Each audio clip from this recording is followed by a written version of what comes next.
многу индикативно беше дека имаше бензин, да речеме, во сите бензински пумпи, бензинот поскапе само за 5 денари.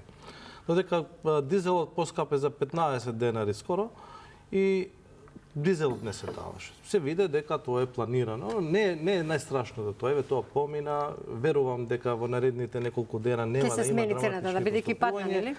Најлошото е ако се продолжи кризата во Иран, ќе има еден силен бран на инфлација. Од поскапувањето на енергенсите создава еден циклус на инфлација кој што ќе ни дојде после неколку месеци. Тој циклус регуларно доаѓа после 3, 4 до 6 месеци и тоа може да биде многу силен.